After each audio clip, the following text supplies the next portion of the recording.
Microsoft এক্সেলে আমরা যখন data entry করি, ডেটা এন্ট্রি করার ক্ষেত্রে ডেটাগুলো যখন বিভিন্ন সেলে আসে, সেগুলো বিভিন্ন রকমের রূপ নিয়ে থাকে, ফর্ম নিয়ে থাকে, সেটাই আমরা এখানে দেখার চেষ্টা করছি।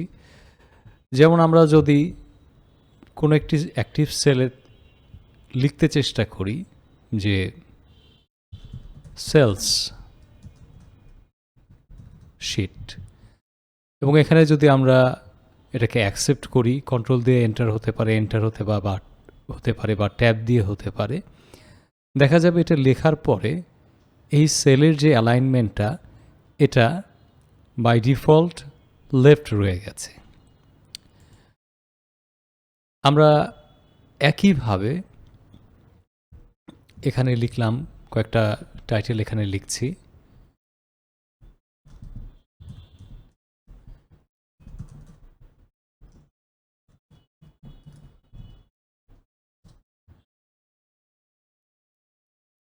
এখানে লেখার পরে আমরা যদি এখানে তার সিরিয়াল নাম্বারটা দিতে চেষ্টা করি, আমরা 1 দিচ্ছি। 1 লেখার পরে খেয়াল করে দেখি, আমরা এটাকে লিখেছি কিন্তু 1 হিসেবে, কিন্তু এটা অটোমেটিক্যালি আমাদের রাইট সাইডে অ্যালাইন হয়ে গিয়েছে। একইভাবে আমরা যদি ডেট লিখতে চেষ্টা করি যে 1 জানুয়ারি 2022, এটাও পাশের ঘরে গেলে দেখা যাবে এটা রাইট অ্যালাইন হয়ে গিয়েছে।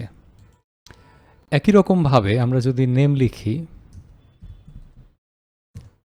নেমটা যেহেতু লেখা টেক্সট, সেটা লেফটেই রয়ে গিয়েছে। আমরা এখানে আরেকটা ঘর অ্যাড করব। আমরা আর্নিংটাকে এই পাশের ঘরে নিয়ে আসছি। এখানে ধরা যাক কন্ট্যাক্ট নাম্বারটা দেখাতে চাচ্ছি, তো এখানে কন্ট্যাক্ট নাম্বারটা যদি আমরা লিখতে চেষ্টা করি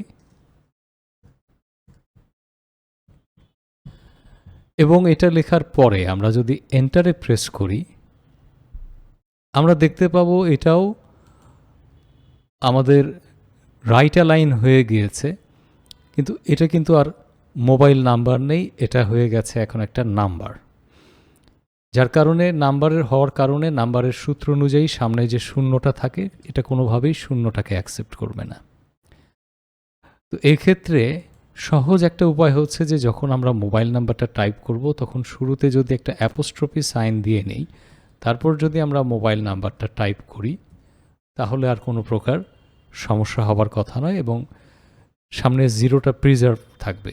কারণ লেখার হিসেব অনুযায়ী লেখায় সামনে শূন্য থাকতে পারে, কিন্তু সংখ্যা অনুযায়ী সংখ্যার কিন্তু পরে শূন্য থাকে না, সংখ্যার আগে শূন্য থাকে না। আর্নিংয়ে আমরা যদি এখানে $1200 লিখি এবং এন্টারে প্রেস করি, আমরা খেয়াল করব যে এখানে কোনো ডেসিমাল সাইন আসেনি। এখানে ডলার যে বললাম, সেই ডলারের সিম্বলটাও আসেনি, যেগুলোকে আমাদের কাজের মাধ্যমে এখানে আস্তে আস্তে করে অ্যাড করে দিতে হবে। তো এখানে এত কিছু দেখানোর পেছনে মূল কথাটা হচ্ছে যে বাই ডিফল্ট যত রকমের টেক্সট বা লেখা থাকে, সেটা লেফট অ্যালাইন থাকে। এটাকে পরবর্তীতে ম্যানুয়ালি আমরা চাইলে মিডলে নিতে পারি, সেন্টার করতে পারি, রাইটে নিতে পারি। আবার যখন কোনো সেলে নাম্বার লেখা হয়, বাই ডিফল্ট এটা রাইট অ্যালাইন থাকে। ডেটের ক্ষেত্রেও এটা রাইট অ্যালাইন থাকে। কোনো প্রকার মোবাইল নাম্বার বা অন্য কোনো নাম্বার লিখতে গেলে, সেটাকে এন্ট্রি দিতে গেলে অনেক সময় এক্সেল মনে করে ফেলে এটাও একটা বড় সংখ্যা, তো আমি লিখে ফেলি।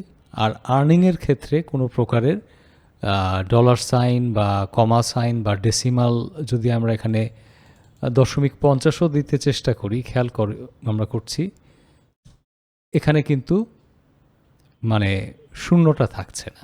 এগুলোকে পরবর্তীতে অল্টার করা যাবে। কিভাবে অল্টার করা যাবে সেগুলো আমরা দেখব। আপাতত যদি আমরা প্রয়োজনের ক্ষেত্রে মনে করি এগুলোকে সেন্টার করতে চাই, সিলেক্ট করে সিম্পলি আমরা সেন্টার করে দিলেই এটা থেকে যাবে। সচরাচর আমাদের যে নাম্বারগুলো রয়েছে, মানে অ্যামাউন্ট বা ফিগারগুলো রয়েছে, সেগুলোকে সেন্টার করা হয় না, কারণ এটা ক্যালকুলেশনের সুবিধার্থেই। তো এই ছিল মোটামুটি আমাদের বিভিন্ন নাম্বার এন্ট্রির সম্পর্কে আইডিয়া। আর কোনোটাকে একটা নির্দিষ্ট রেঞ্জের মধ্যে সেন্টারে নিতে চাইলে আমরা মার্জ অ্যান্ড সেন্টার করতে পারি। সেক্ষেত্রে মাল্টিপল সেল সিলেক্ট করতে হবে, কলাম ওয়ারি, এবং এখান থেকে মার্জ অ্যান্ড সেন্টার দিয়ে দিতে হবে।